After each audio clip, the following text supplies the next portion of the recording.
sorry, one more time. Myles Dorn. Yeah, thank you, Myles. North Carolina. Go ahead, Joe. What's it going to be like this Saturday to face Clemson, number 1 team? It's a great benchmark for us. Number 1 team in the nation. Who else to see where you're at? You know? Given that you guys have lost 2 close games in a row, is it easier to get up for the next team when it is a team like Clemson coming here? Does that kind of make your job as a senior vocal guy a little bit easier? Yeah, I mean, they're number 1 team in the nation, so if you can't get up for them, I don't know, you can't get up for anybody. At the same time, is it also your job to get the guys' confidence level up enough so they know that when they take the field that they can compete? Definitely. I think the biggest thing for us this week is realizing that we're ball players too. We can play too, and just go out there and compete. That's what it's all about. It's about competing and seeing where you stand, and who else to compete with rather than number 1 team in the country. That's where you really know where you stand as a player when you start as a team is when you play the best. Clemson recruited you. What was that like, being recruited by Dabo and the coaches there? It was a great experience. They definitely came down in the top 3, really the top 2, honestly. If I wasn't here, I would definitely be at Clemson. So I think it's fun for me. It's a great experience, and they have a great program. Everybody knows that, and they've had a great program. And we knew what Dabo Swinney could do with that program. He's done it. Did you take an official visit there? I did not. Okay. Yeah. What was it about UNC's program that gave them the leg up over Clemson with, you know, the tradition they have down there? So it's crazy, but my whole life I've kind of played for the underdog team. I played for the team that kind of I wanted to beat the top guy in the state. So I played for Vans. We wanted to beat Mallard Creek, and at the time, Carolina's program was right there. They were 10-1 that season, played the ACC championship, and lost off of not getting an onside kick, and they had an opportunity to win the game. So I just felt as if I were to come here and we had other recruits come here, just building something feels a little bit different than joining something. So building a great program, being a part of building something great is better than just joining it, and that's what I wanted to be a part of. And yeah, that's what it is. Do you have any regrets at all at the decision that you made years ago? None. Looking back on it, none. When going through it, probably the first 2 years, it was kind of, I should have made a different decision, but looking back, I have no regrets. I wouldn't rather be no other place, simply because I think the growing pains is what made me who I am today. It brought me to this point. It got me to where I am mentally and also physically. And you can't learn no other way than that. The failure is the best way to learn. And I think that improved my game the most. That game you were referencing was the ACC championship game, right? Yes. That was in Charlotte. Mm-hmm. Were you at that game, or did you watch that game on TV? Yeah, I watched it on TV. We were at a bar, big venue. It was a big game just for the state and for this school. So I saw how important it was. Coach Bateman mentioned tackling as a big issue in the Appalachian State game. What have you done to kind of work on that in practice this week? What are some things that stood out about what y'all be changed from a scheme or just the physical aspect of tackling? Just really the tracking. I think tracking is half of tackling. Putting yourself in position to make the play is the biggest part. And it's something that sounds crazy, but it really is. It's easier to make 11 than 3, and that's the same with tackling. If you track it right, it's so much easier to finish, and it's so much easier to get the right leverage and make the play than it is if you overrun it. So. Is that something y'all saw on tape as being an issue to work on? Definitely. But we're going to get it worked out. We're going to get it fixed. What's the most challenging aspect of dealing with Clemson's receivers? Is it the routes they run, the way they run them? Is it their length, or is it the way they bring in balls that no matter where it's thrown, if it's near them, they're going to catch them and bring them in? I have 3.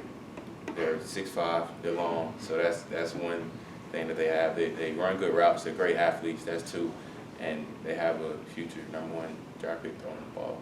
So it's not too many overthrows. It's not too many underthrown balls. So when you have somebody good throwing the ball to 6'5" receivers, it's a good little deal they got going.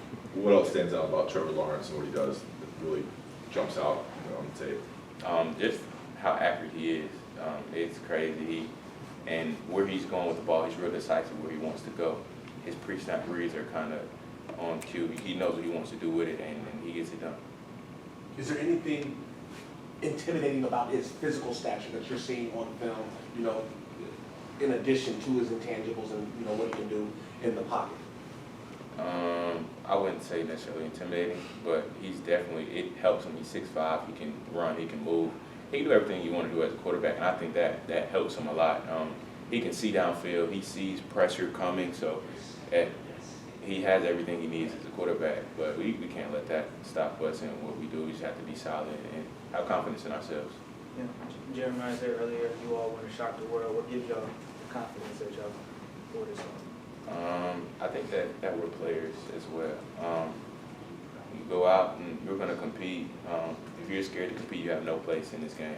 So, I mean, our thing is just going out, compete for 4 quarters. Don't worry about the score. Just go out, play ball, do what we got to do. And when the smoke clears, the team that played better that day will win.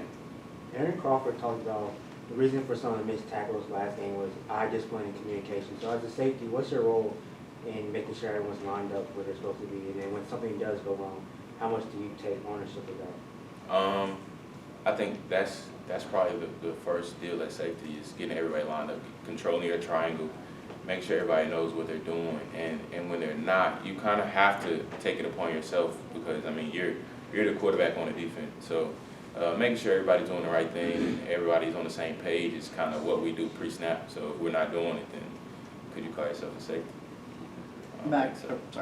Mac was talking a lot on Monday about forcing fumbles and stripping the ball and stuff. So if you were explaining to me, like scrawny, unathletic person, how to force a fumble, how would you explain it? The best way to force a fumble is getting population to the ball. So you're not really going to get many turnovers or many forced fumbles with one person at the ball. So turnovers come when you get one person at the ball, second person comes in, makes a hit, and the ball is loose. Or you get an exposed ball because one person's tracking this way and he's making a move and somebody hits him. Or one person wraps up, the other person strips it. So I think population to the ball is the biggest way to create turnovers. What's kind of the ideal scenario when you're running in, you're saying, I'm gonna take a shot at trying to knock this thing out? Personally, if he's already wrapped up, or if he's not looking and the ball is exposed, you take a shot across the ball. But yeah, those 2 things. Mac also said just today, a recent concern in the last 2 games are for the defense, sudden change situations. When the offense turns it over, the ball's deep in your own territory, and you guys, I guess, allowed a 2-play, 20-yard touchdown drive by Wake, 4 plays, 26 yards to App. What is a different mindset that you have to go out on the field in those situations that maybe you guys haven't had the last 2 weeks that you need? Yeah, I think kind of not worrying about what happens on the offensive side of the ball is big. They turn the ball over great to give us another opportunity. That's the mindset you have to have, is you have another opportunity to showcase what your defense is about. And what better way to do it with your back against the wall? Bend but don't break. I think that's a great term. You're at the 20 back against the wall, just don't break. Force a field goal, don't let them score. And just keeping a positive mindset, not smacking your teeth or giving a big sigh when you have to get back on the field. Take it as an opportunity. You know, Wolf's status is up in the air. How do you replace somebody as talented as he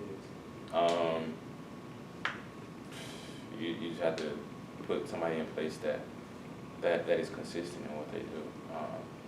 It's tough replacing a senior in the classroom. Guy that's been here 4 years, an experienced player. Just because he's seen a lot of football, you can't really replace experience. So that'll be tough. But at the end of the day, if you are confident, which we have confident players, we'll be all right. You guys good? Yes, Myles, appreciate it. Thanks, Myles.